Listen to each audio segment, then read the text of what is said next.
just to go out there and compete. Like I said, anytime you get a chance like this, you just got to take advantage of it.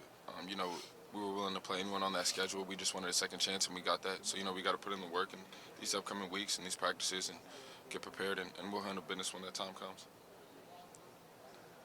Ronnie, how did you guys come out of the Michigan game? As it relates to those five big plays, like what was the conversation, I guess, afterward about how to implement those kind of plays moving forward? Came down to three things, really. It's fundamentals, details, and execution.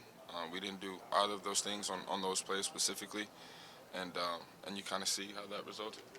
I know Coach Knowles has talked about the way he plays. Sometimes you expect those big plays to happen.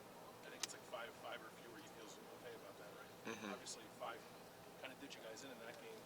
What was his message in terms of, I don't know, like dialing back the aggression or being more selective about the aggression when it comes to those moments? Coach Knowles has a very he likes to call his plays the way he does, and that helps us a lot. I think it helped us throughout the whole season. But like I said, it came down to just executing and doing our job. And on those plays specifically, we didn't do that. Georgia's tight ends, I mean, both obviously challenged. One's an All-American, the other is, Washington's huge. I mean, when you watch them on film, what presents the biggest challenge for you guys in the secondary by those two? Just two athletic guys. They have a very athletic room. Not just those two guys, but they have different guys in that room that can do different things and kind of move better than the average tight end. But it's a challenge and it's an opportunity for the guys in the room and everyone else on the defense. And with their quarterback stats, and they haven't taken a lot of sacks. Protection's been pretty good. I mean, when you see him, I mean, what is something with him that makes him tough to defend as well? I mean, he's obviously a veteran quarterback. Yeah, like you just said, I think his experience. I think he's a little bit older than the guys that he's playing with, so he has that edge on some of his opponents. And anytime you're dealing with a QB who has experience, they can read things a little bit better. They can read the defense quicker and stuff like that. So you just got to be on your toes and be detailed in preparation. And how much, is there a difference to it when you know that a lot of the players on this roster are 4 and 5-star guys, a lot of the players on their rosters are 5-star guys, and a lot of NFL players are going to be on this field? I mean, is there something to that makes it extra exciting to prepare for when you know a lot of these guys are going to be playing on Sunday on both sides? It's what you come here for. You want to compete against the best and play against the best, and ultimately that makes you a better player. So it's what you come here for.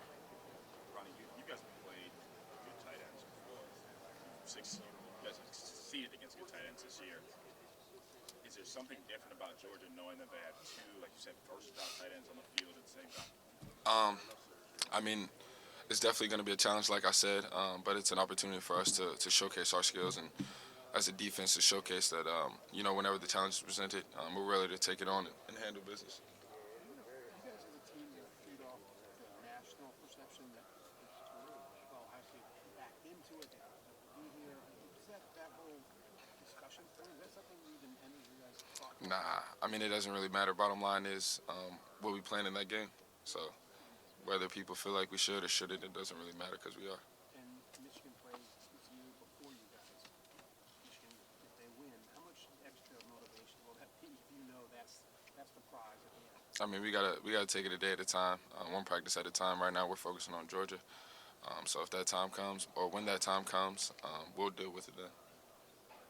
Ronnie, when you have any loss or a game like the Michigan game, how much in film do you go through and dissect maybe things that went wrong, or do you guys kind of know what went wrong and you flush it and put it behind you and move on to the next thing? No, it's critical you dive into the film as a team, as a defense, as a unit. As hard as it is to watch the plays and stuff like that, you have to do it. It's a part of the game. And I think we did a good job of going over our mistakes and stuff like that. So we kind of have to.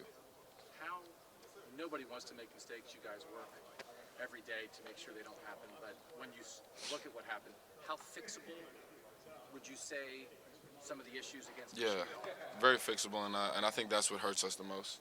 Because no matter how the outside looks at it, we know what happened, we know what went wrong, and obviously we got to do better and we got to fix it. There's no excuses, but I think that's what hurts the most when you know that it's problems that are fixable and just stuff that you do routinely.